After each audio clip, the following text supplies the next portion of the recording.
نحمده ونصلي على رسوله الكريم أما بعد فأعوذ بالله من الشيطان الرجيم بسم الله الرحمن الرحيم أفلا يتدبرون القرآن أم على قلوب أقفالها صدق الله العظيم رب اشرح لي صدري ويسر لي أمري واحلل عقدة من لساني يفقه قولي তানজিমুল উম্মাহ foundation কর্তৃক আয়োজিত 13তম হিফজুল কোরআন অ্যাওয়ার্ডের আজকের এই চমৎকার আয়োজনে এই চমৎকার অনুষ্ঠানে আপনারা যারা উপস্থিত হয়েছেন আপনাদের সবাইকে জানাচ্ছি আন্তরিক শুভেচ্ছা এবং মোবারকবাদ। আহলান ওয়া সাহলান ওয়া মারহাবান বিকুম ফি হাযাল লিকা আত-তাইয়্যিব আল মুবারাক। আমি শুরুতেই আল্লাহ রাব্বুল ইজ্জা ওয়াল জালালের দরবারে শুকরিয়া জ্ঞাপন করছি যিনি আমাদেরকে এরকম চমৎকার একটি বরকতময় প্রোগ্রামে একত্রিত করেছেন। আমরা সবাই পড়ছি কালিমাতুশ শুকর আলহামদুলিল্লাহ। আল্লাহ তাআলার দরবারে শুকরিয়া জ্ঞাপনের পাশাপাশি আমি আজকের প্রোগ্রামের যারা অর্গানাইজার আয়োজক তাদেরকে অন্তরের অন্তঃস্থল থেকে শুকরিয়া জানাতে চাই। এরকম চমৎকার প্রোগ্রামে আমাকে ইনভাইট করবার জন্য আমি অত্যন্ত সম্মানিত বোধ করছি। এরকম চমৎকার একটি কোরআনের প্রোগ্রামে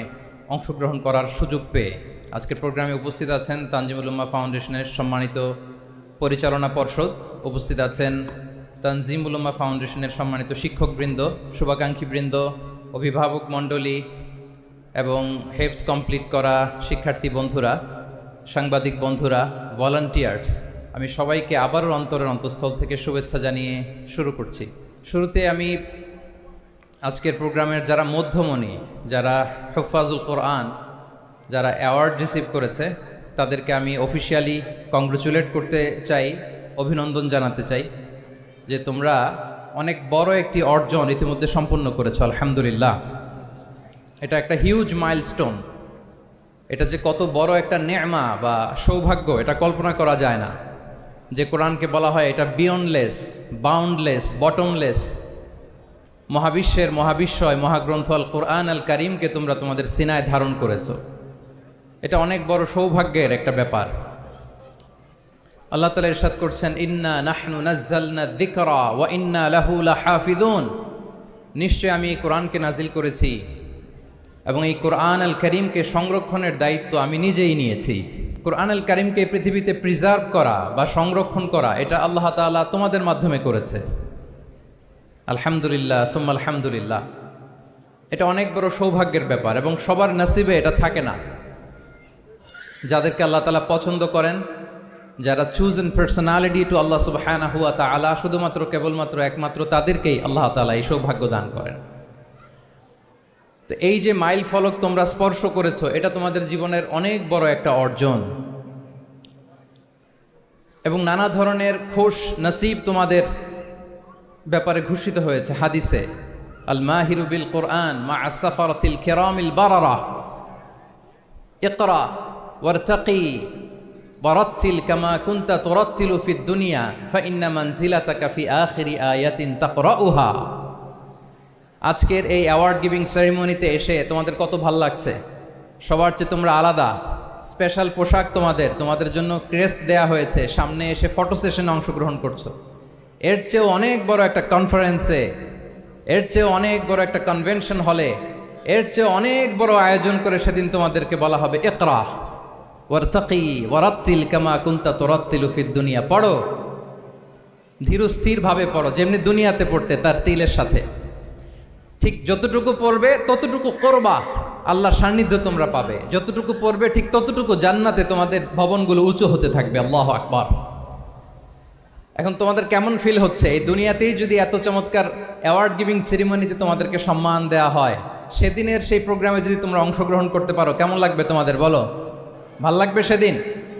আমরা সেদিনের সেই মাহেন্দ্র ক্ষণে যেন আমরা রিওয়ার্ডেড হতে পারি, পুরস্কৃত হতে পারি, সেই প্রত্যাশা আমরা আল্লাহর কাছে রাখছি। আমরা সবাই পড়ছি আল্লাহুম্মা আমিন।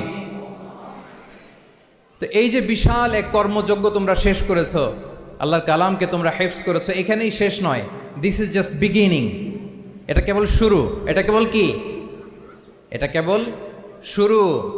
এই যে মাইল ফলক তোমরা স্পর্শ করেছো, এরপরে অনেক দূর তোমাদেরকে যেতে হবে। মাইলস টু গো, অনেক দূর যেতে হবে। এখন যেটা তোমাদের করতে হবে, কনসিস্টেন্ট রিভিশনে থাকতে হবে, মোরাজা করতে হবে এই কোরআনকে। এই কোরআনকে হেফজ করে ফেলা এটা সহজ, কিন্তু এটাকে টিকিয়ে রাখা বড্ড কঠিন। আমরা অনেক হাফেজে কোরআনদের সাথে পরিচয় হয়, তারা বলে যে শেখ হেফজ করেছিলাম কিন্তু এখন মনে নাই, ভুলে যায়। তো তো হেফজ করে ফেলাটা সহজ, কিন্তু এটা সিনায় রাখা মরণ অবধি, যতদিন দুনিয়াতে বেঁচে থাকি ঠিক ততদিন এই কোরআনকে প্রিজার্ভ করা, সিনাতে রাখা, এটা বড্ড কঠিন, অনেক বড় চ্যালেঞ্জ এটা তোমাদের জন্য। সো এই continuous revision of the holy Quran, এটা তোমাদের লাগবে। আল মুদাওয়ামাতু আলা কিরাআতিল কোরআন, প্রতিদিন ডেইলি বেসিসে এটা তোমাদের ডেইলি ওজিফা করে নিতে হবে। আমি সম্মানিত অভিভাবকবৃন্দ যারা আছেন তাদেরকেও বলবো যে এটা একটা টিম ওয়ার্ক, আপনাকেও হেল্প করতে হবে। এখানে আপনার বাচ্চা কোরআন তেলাওয়াত করবে, আপনাকে শোনাবে, আপনি তাদেরকে শোনাবেন, এই টিম ওয়ার্কের মধ্য দিয়ে এই কোরআন প্রিজার্ভ হবে, এটা থাকবে। এটা বড্ড জটিল। কোরআন হেফজ করা সহজ, কিন্তু এটাকে ধরে রাখা খুবই কঠিন। সো তোমাদের জন্য first and foremost reminder tonight, প্রথম রিমাইন্ডার হচ্ছে যে রেগুলার বেসিসে এই কোরআনকে মোরাজা করতে হবে, তা না হলে এই কোরআন থাকবে না। এবং আল্লাহ রাসূল সাল্লাল্লাহু আলাইহি ওয়া আলিহি ওয়াসাল্লাম তিনি ওসিয়ত করেছেন, তিনি বলেছেন তাআহাদুল কোরআন ফাইন্নাহু আশাদ্দু তাফাল্লুতান মিনাল ইবিলি ফি উকুলিহা। তোমরা কোরআনকে ডেইলি রিভাইজ করো। যারা তোমরা হেফজ কমপ্লিট করেছো, হাফাজাতুল কোরআন, তোমাদেরকে উদ্দেশ্য করে আল্লাহ রাসূল সাল্লাল্লাহু আলাইহি ওয়া আলিহি ওয়াসাল্লাম বলেন যে তাআহাদুল কোরআন, তোমরা ডেইলি বেসিসে কোরআনকে কি করো? রিভাইজ করো, রিভিশন দাও, মুরাজা করো, এটাকে সম্মান করো। ফাইন্নাহু আশাদ্দু তাফাল্লুতান মিনাল ইবিলি ফি উকুলিহা, কেননা পোষ মানানো হয়নি এরকম কোনো বন্য উট যদি এটা রশি ছেড়ে দেওয়া হয়, এটা যেমনি ছুটে পালায়, দৌড়ে পালায়, এটারে ফিরে আনা যেমনি কঠিন, কোরআন হেফজ করার পরে, মুখস্থ করার পরে কেউ যদি ভুলে যায়, ওইটারে আবার রিভাইভ করা তার চেয়েও বেশি কঠিন। তো এই জন্য ডেইলি বেসিসে রিভাইজ করতে হবে। এবং আল্লাহ রাসূল সাল্লাল্লাহু আলাইহি ওয়া আলিহি ওয়াসাল্লাম তিনিও যাতে ভুলে না যান, বারবার কোরআন পড়তেন, বারবার রিভাইজ করতেন। রাসূল সাল্লাল্লাহু আলাইহি ওয়াসাল্লামের কষ্ট হয়ে যেত, ফলে আল্লাহ তাআলা বলেছেন লা তুহাররিক বিহি লিসানাকা লিতা'জালা বিহি ইন্না আলাইনা জামাআহু ওয়া কুরআনা ফাইদা ক্বরানাহু ফাত্তাবি' কুরআনা। নবী, আপনি তাড়াহুড়ো করে, এত কষ্ট, এত প্রেশার আপনার উপর নেওয়ার দরকার নেই, আমি আপনাকে পড়িয়ে দেব। জিবরিল যখন পড়ে শুধু ফলো করেন সেটা, একবার পড়ে নিন, মুখস্থ আমি আল্লাহ করে দেব। সানুকরিউকা ফালা তানসা, আপনি আর ভুলবেন না।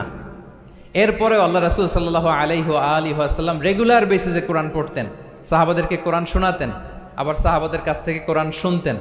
সো এই কোরআনকে যদি তোমরা তোমাদের সিনায় আজীবনের জন্য রেখে দিতে চাও সযত্নে, তোমাদেরকে রিভিশন দিতে হবে। এখন খুব বেশি বেশি revise and revise, revise after revise তোমাকে দিতে হবে। এবং সারা বছর কোরআনের যতটুকু নাজিল হতো, আল্লাহ রাসূল সাল্লাল্লাহু আলাইহি ওয়া আলিহি ওয়াসাল্লাম রমাদান আল মোবারকে জিবরিল আলাইহিস সালামের সাথে রিভিশন করতেন।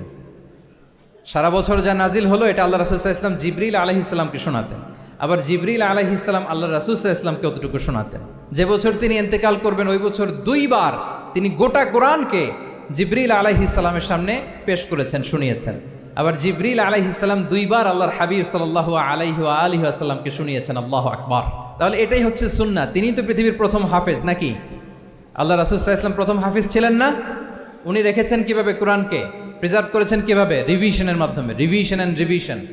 তাহলে the first and foremost reminder for tonight in this ceremony for all of you today, you have to revise a lot, you have to recite a লট।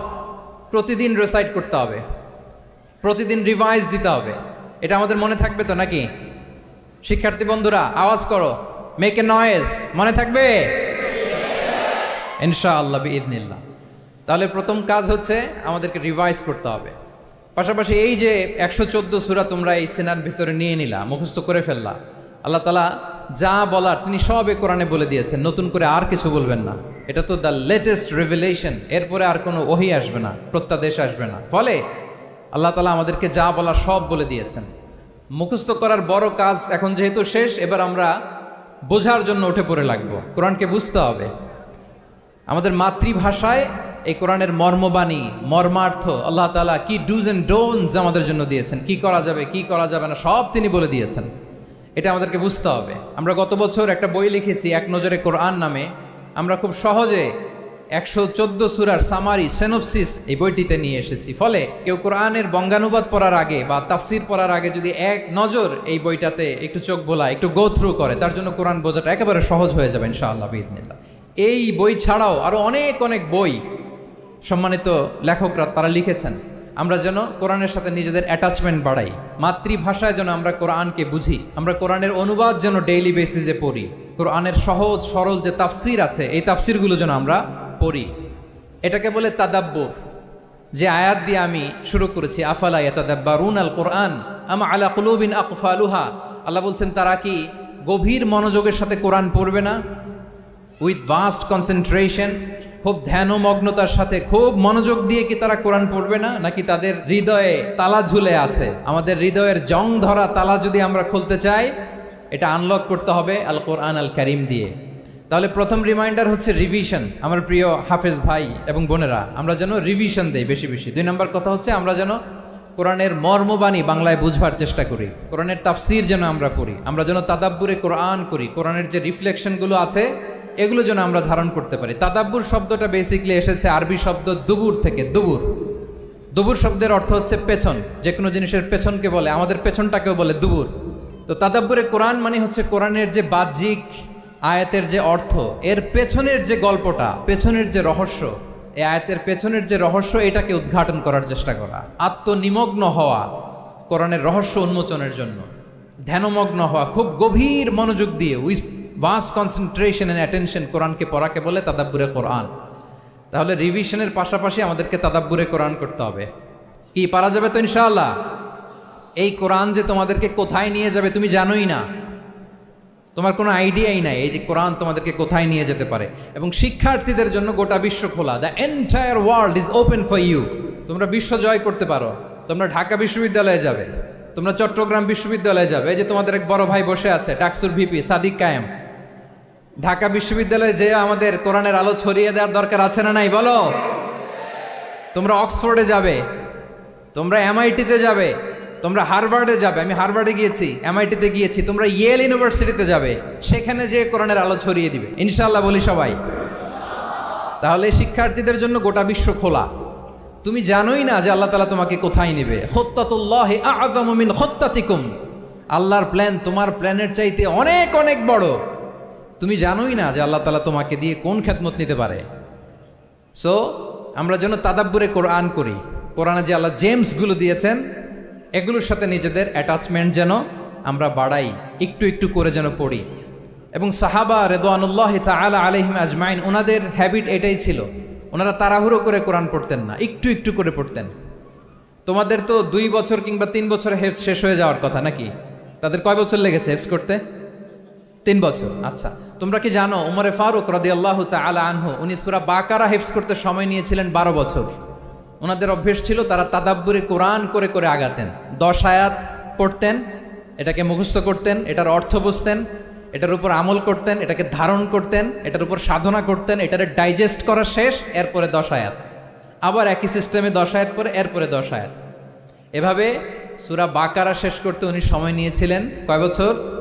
12 বছর। এবং যেদিন সূরা বাকারা কমপ্লিট করেছিলেন ওদিন উট জবাই করে সবাইকে খাইয়েছিলেন। সুবহানাল্লাহ বিহামদি। ওনারা কোরআন জানাটাকে সেলিব্রেট করতেন। আল্লাহু আকবার। সো আমরা যেন তাদাব্বুরে কোরআন করি। তাহলে আমার রিমাইন্ডারগুলো খেয়াল রাখতে হবে। 1 নম্বরে কি বলেছি? Revision. Let's say all together. 1 নম্বরে কি ছিল? রিভিশন। 2 নম্বরে তাদাব্বুরে কোরআন। সবাই বলি 2 নম্বরে কি ছিল? তাদাব্বুরে কোরআন। বুঝে বুঝে কোরআনের মেসেজগুলোকে হৃদয়ঙ্গম করা, একটু একটু করে হৃদয়ঙ্গম করা, একবারে সব না। কারণ কোরআন নাজিলও হয়েছে একটু একটু করে। হাসাবা হাওয়াইজিল বাশার, মানুষের যত প্রয়োজন ছিল এই প্রয়োজনের প্রেক্ষাপটে চাহিদার আলোকে একটু একটু করে 23 বছরের লম্বায় লং পিরিয়ড অফ টাইমে কোরআন নাজিল হয়েছে। কোরআন কিন্তু তাওরাত, জাবুর, ইনজিলের মতো, তাওরাতের মতো, জাবুরের মতো কিন্তু কোরআন একবারে নাজিল হয়ে যায়নি। তাওরাত, জাবুর কিন্তু একবারে এট এ টাইমে নাজিল হয়েছে, কিন্তু কোরআন নাজিল হয়েছে কত বছরের সময় নিয়ে? 23 বছর, 23 ইয়ার্স।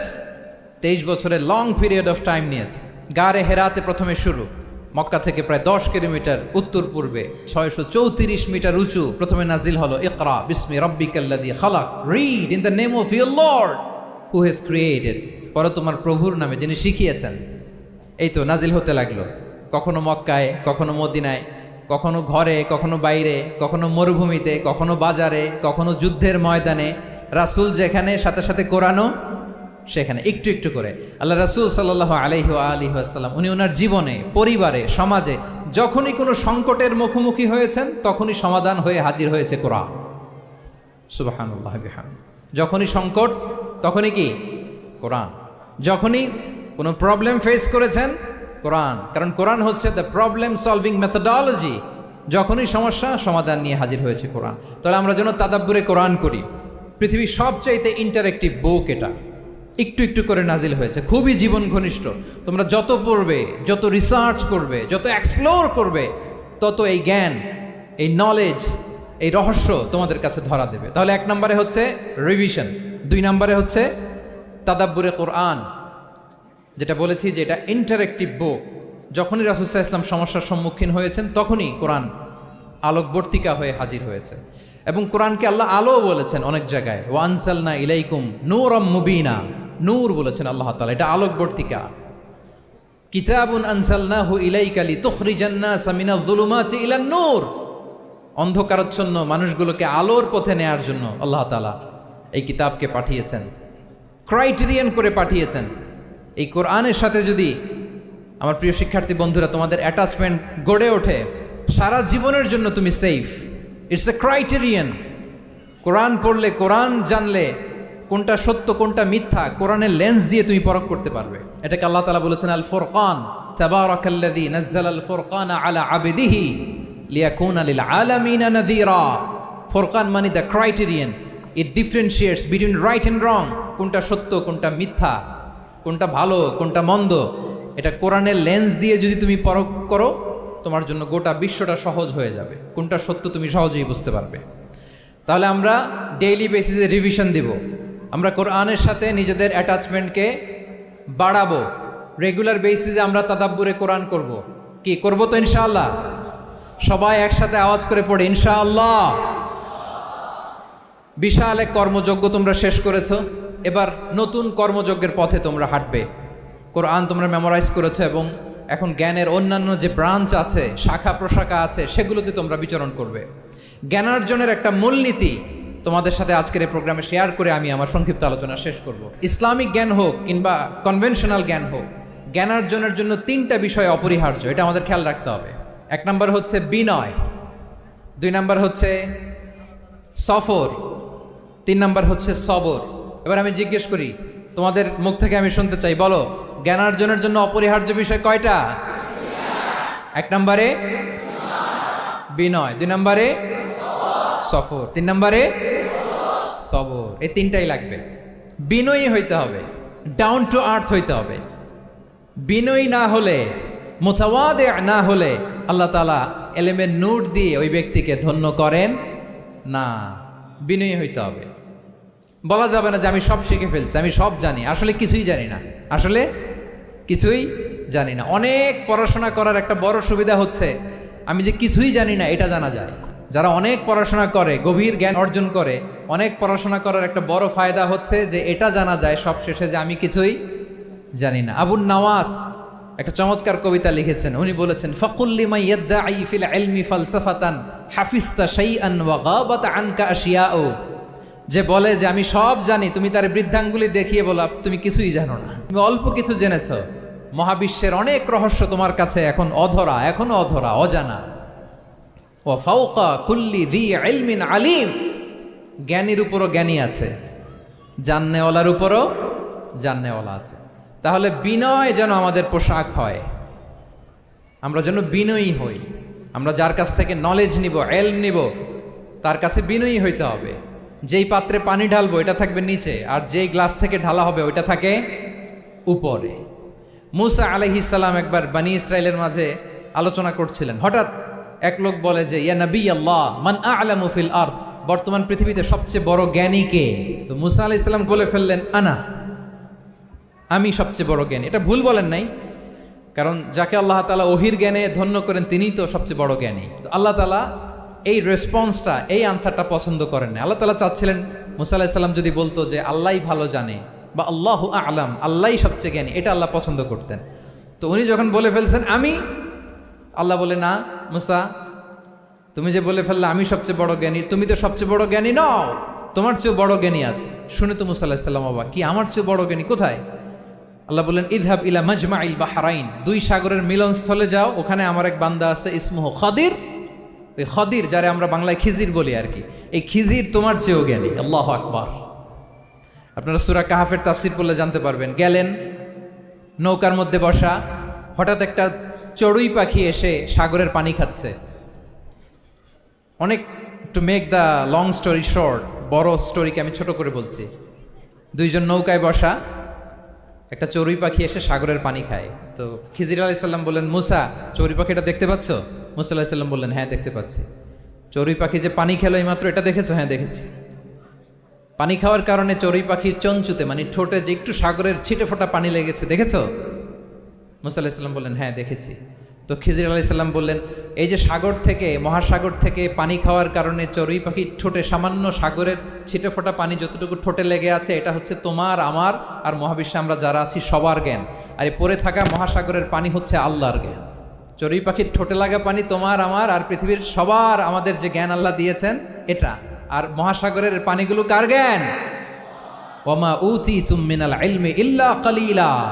আল্লাহ বলেন, একেবারে একেবারে ভেরি লিটল, যত সামান্য জ্ঞান দিয়ে আমি তোমাদেরকে দুনিয়ায় পাঠিয়েছি। এজন্য আমি সব জানি, এটা আজকে থেকে আমরা আর বলবো? আমার শিক্ষার্থী বন্ধুরা নয়েজ করো, বলো আমরা বলবো। আল্লাহু আ'লাম, আল্লাহ ভালো জানেন। সাহাবাদের এই বৈশিষ্ট্য ছিল, ওনারা বলতেন আল্লাহু ওয়া রাসূলুহু আ'লাম, আল্লাহ এবং আল্লাহ রাসূল ভালো জানেন। এবং আমাদের ক্লাসিক স্কলারদের এই বৈশিষ্ট্যটা ছিল, অনেক প্রশ্নের উত্তর ওনারা দিতেন না। আমাদের তো প্রশ্ন করলে আমরা হুটহাট উত্তর দিয়ে দিই। অন অ্যান অ্যাভারেজে 10টা প্রশ্ন করলে ইমাম মালিক এর মধ্যে অধিকাংশ প্রশ্নের উত্তরে বলতেন আনা লা আ'লাম, আমি জানি না। আমি জানি না এটা যখন আমরা বলতে শিখি, তখনই বেসিক্যালি আমরা নলেজেবল হয়ে উঠি, জ্ঞানী হয়ে উঠি। তাহলে জ্ঞানার্জনের জন্য অপরিহার্য কয়টা বিষয় বলেছিলাম, মনে আছে না? ঘটনা শুনতে শুনতে কয়টা মোট? 1 নম্বরে বিনয়। আমরা বিনয়ী হব। আওয়াজ করে বলি, আমরা কি হব? আমরা বিনয়ী হব। এই যে আমরা কোরআন হেফজ করলাম, এরপরে তুমি যদি বুখারী হেফজ করো, মুসলিম হেফজ করো, এটা তোমার বাহ্যিক জ্ঞান অর্জন হয়েছে। জ্ঞানের দুইটা সাইড, একটা ইন্টারনাল নলেজ আর একটা হচ্ছে এক্সটার্নাল নলেজ। বাহ্যিক জ্ঞান এটা হয়েছে, আরেকটা আছে ইন্টারনাল নলেজ, এটাকে বলে অন্তর্নিহিত জ্ঞান। ইলমে লাদুন্নি ওয়া আল্লামনাহু মিন লাদুন্না ইলমা। এইটা শুধু কোরআন হেফজ করলেই হয় না, এটা কোরআন পড়ার পরে, হাদিস পড়ার পরে, এগুলোর উপর আমল করার পরে, বছরের পর বছর সাধনা করার পরে আল্লাহ তাআলা কোনো ব্যক্তিকে ইলমের নূর দেন। এটা এত সহজ না। আমরা এক্সটার্নাল নলেজ, বাহ্যিক জ্ঞান খুব সহজেই রিসিভ করতে পারি, কিন্তু ইন্টারনাল নলেজ, যেটা অন্তর্নিহিত জ্ঞান, যেটা তোমার দূরদৃষ্টি বাড়াবে, তোমার ফেরাসাত বাড়াবে, তোমার বিচক্ষণতা বাড়াবে, তোমার ফারসাইটেডনেসকে বাড়াবে, ওই অন্তর্নিহিত জ্ঞানের জন্য বছরের পর বছর সাধনা করতে হয়। সো আমরা যেন বিনয়ী হই, এটা হচ্ছে নাম্বার 1। 2 নাম্বার কি বলেছিলাম? সফর। ফানজুরু কাইফা কানা আকিবাতুল মুকাজ্জিবিন। আল্লাহ বলে সফর করো, সিরু ফিল আরদ, ট্রাভেল করো। ট্রাভেল করলে তোমার চোখ খুলে যাবে। তুমি যদি পেট্রাতে যাও, জর্ডানের পেট্রায়, তোমার চোখ খুলে যাবে। তুমি যদি ফেরাউনের লাশ দেখে আসো, তুমি অবাক হয়ে যাবে। তুমি যদি জর্ডানের ডেড সি ঘুরে আসো, তুমি অবাক হয়ে যাবে। 1000টা বই পড়ে তুমি ওই জ্ঞান অর্জন করতে পারবে না, যেই জ্ঞান তুমি ট্রাভেলিং করে অর্জন করতে পারবে। তাহলে ভ্রমণ করতে হবে। আর 3 নম্বরে কি বলেছিলাম? সবর, মানে হার্ড ওয়ার্কিং হইতে হবে। পরিশ্রমের কোনো বিকল্প নাই। There is no alternative to be hard working. কোনো বিকল্প নেই, হার্ড ওয়ার্ক তোমাকে করতেই হবে, এটাই সবর। এই 3টা প্রশিক্ষণই আল্লাহ তাআলা মুসা আলাইহিস সালামকে দিয়েছিলেন। লম্বা ঘটনা, তিনি খিজির আলাইহিস সালামের সাথে সফরও করেছেন, ওনার কাছে যে বিনয়ী হয়েছেন, তারপরে বারবার উনি ধৈর্যহারা হয়ে যাচ্ছিলেন, আল্লাহ ধৈর্যেরও পরীক্ষা নিয়েছেন। তাহলে বিনয়, সফর এবং সবর, এই 3টা জিনিস জ্ঞানার্জনের জন্য অপরিহার্য। এই ফিচারগুলো দিয়ে, এই ক্যারেক্টারিস্টিক্সগুলো দিয়ে যেন আল্লাহ তাআলা আমাদেরকে ধন্য করে। আমরা সবাই পড়ি আমিন। আমরা আল্লাহর কোরআনকে যেভাবে হৃদয়ে ধারণ করতে পেরেছি, আমরা যেন কোরআনের তাদাব্বুরের মধ্য দিয়ে, কোরআনের রিফ্লেকশনগুলোর সাথে নিজেদের অ্যাটাচমেন্ট বাড়ানোর মধ্য দিয়ে আলোকিত মানুষ হতে পারি। আল্লাহ তাআলা আমাদেরকে তৌফিক দান করুক। আমি আবারও তানজিমুল উম্মাহ ফাউন্ডেশনকে অন্তরের অন্তঃস্থল থেকে শুভেচ্ছা জানিয়ে, এবং তোমাদের যে এই চমৎকার সাফল্য, এই সাফল্যর ধারাবাহিকতা কামনা করে তোমাদের জন্য প্রাণ ঢালা অফুরান দোয়া এবং ভালোবাসা রেখে আমার সংক্ষিপ্ত আলোচনা এখানেই শেষ করছি। আল্লাহ তাআলা আমাদের সবাইকে কথাগুলো বোঝার ও আমল করার তৌফিক দান করুন।